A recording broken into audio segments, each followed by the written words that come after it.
నమస్తే. Welcome to the inner journey channel. ఇందులో మనం స్పిరిచువాలిటీకి సంబంధించినవి మాట్లాడుకుంటున్నాము. నా పేరు Srilatha, pranic healer and trainer. మనం ఇప్పుడు కర్మ గురించి మాట్లాడుకుందాం. కర్మ వేరు, కర్మ వేరు. మనం యూజువల్‌గా ఇంట్లో మాట్లాడే కర్మ, కర్మ అనుకుంటాం. అది కాదు. కర్మ అంటే పని, కాజ్ అండ్ ఎఫెక్ట్. మనం ఎలాంటి పని చేస్తే అలాంటి రిజల్టే పొందుతాము అనేది కర్మ సిద్ధాంతం. ఇది మనందరికీ తెలిసిందే. ఎస్పెషల్లీ భారతీయుల్లో ఇది చాలా తెలుసు. తెలిస్తే అది ఫాలో అవుతామా లేదా అన్నది సెకండరీ. తెలియకపోతే మనం కొత్తది నేర్చుకున్నాం అనుకోండి చాలా సిన్సియర్‌గా ఫాలో అవుతాం. ఒకసారి మనకి ఆ టాపిక్ తెలుసు, సూత్రం తెలుసు అన్నాక కొంచెం రిలాక్స్ అయిపోతాం, లేజీ అయిపోతాం కదా! ఎనీవే కర్మ సిద్ధాంతం ఏమిటి? మనం ఎలాంటి విత్తనాన్ని నాటుతామో అలాంటి పంటనే కోస్తాము. అయితే ఉదాహరణకి ఒక మామిడి టెంక నాటాము. అప్పుడు ఒక మొక్కొస్తుంది అందులోంచి. వెంటనే మామిడి పళ్ళొస్తాయా? రావు కదా!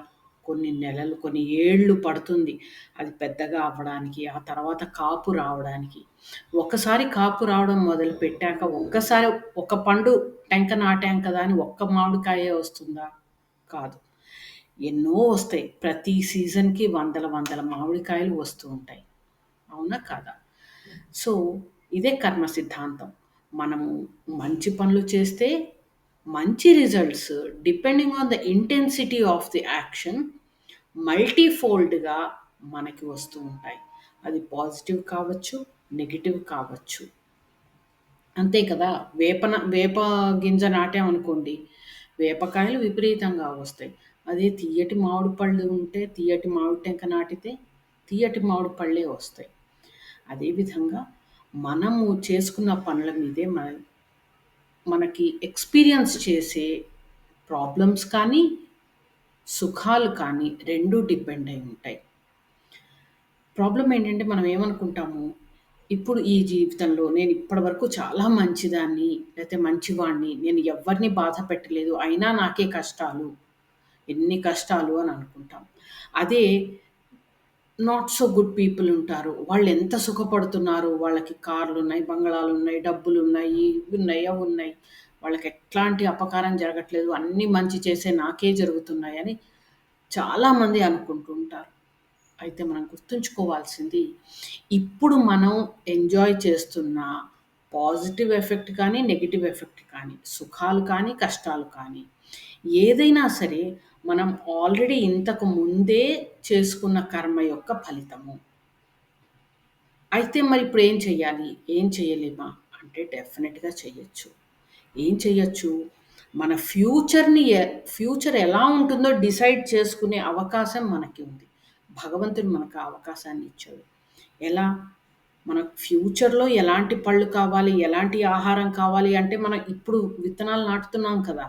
కొత్తిమీర కావాలంటే ఇప్పుడు ధనియాలు నాటుతున్నాం. మెంతి కూర కావాలంటే మెంతులు నాటుతున్నాం.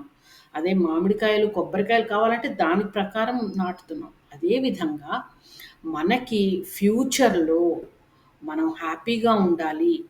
అందరితో హెల్తీగా, హ్యాపీగా, చక్కటి రిలేషన్‌షిప్‌తో ఉండాలి అంటే ఇప్పటి నుంచే అటువంటి కర్మ చేసుకోవాలి. మన ఫ్యూచర్ మన చేతిలో ఉంది. ప్రెజెంట్ ఆల్రెడీ జరిగిపోయింది. ఇంతకుముందు ఎప్పుడో చేసిన కర్మలు అనుభవిస్తున్నాం. అయితే ఈ కర్మలు ఎప్పుడు చేశాము? ఈ జీవితంలో మనం ఎవ్వరిని అపకారం తెలిసి ఎవ్వరికీ హాని కలిగించలేదు. అయితే ఇది మన ఆత్మస్వరూపము. ఒక్క జన్మకి సంబంధించింది కాదు. ఎన్నో జన్మలుగా వస్తున్నది. ఈ శరీరాలని తీసుకుంటూ రకరకాల ఎక్స్‌పీరియన్సెస్ నేర్చుకుంటోంది ఆత్మస్వరూపం.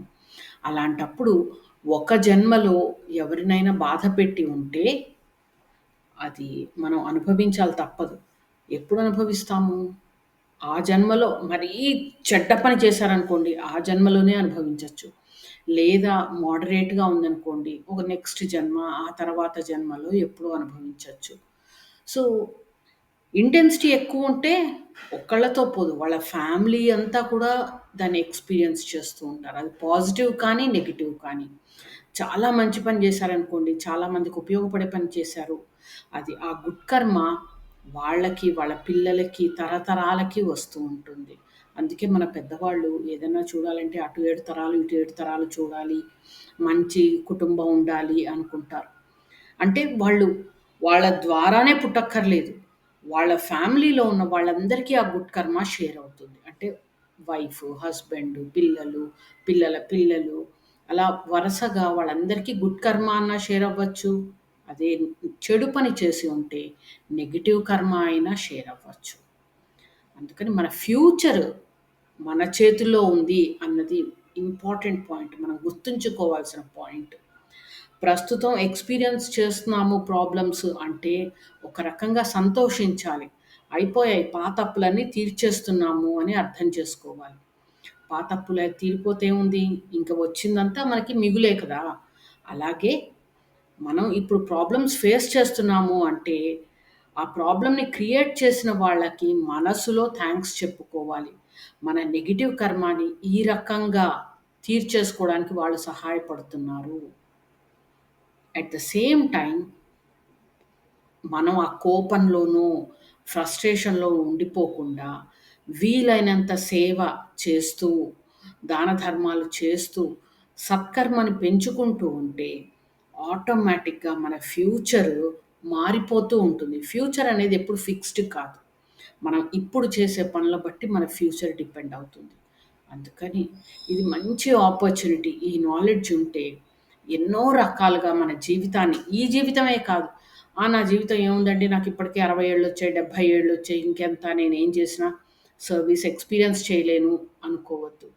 ఇందాక అనుకున్నట్టు ఈ జన్మతో కాదు నెక్స్ట్ లైఫ్ టైమ్స్ కూడా మనము ఎలా ఉండాలి అన్నది మనం ఇప్పుడు డిసైడ్ చేసుకోవచ్చు.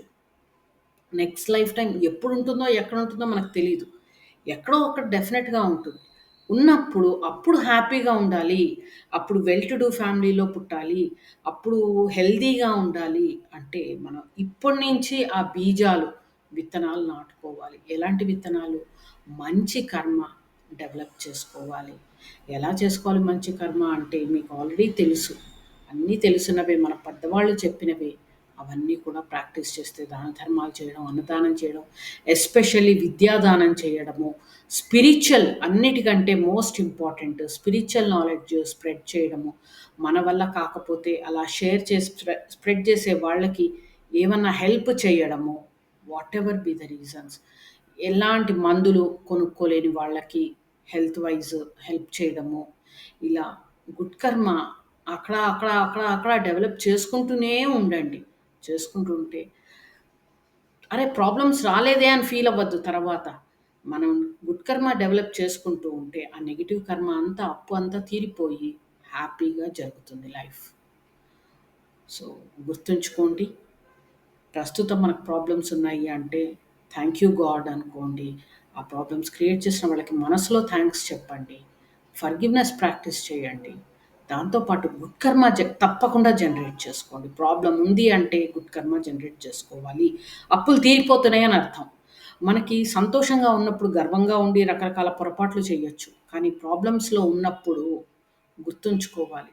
అప్పులు తీరిపోతున్నాయి. ఇప్పుడు చేసేది నా ఫ్యూచర్‌ని డిసైడ్ చేస్తుంది. సో, ఒళ్ళు దగ్గర పెట్టుకొని నేను జాగ్రత్తగా బిహేవ్ చేయాలి.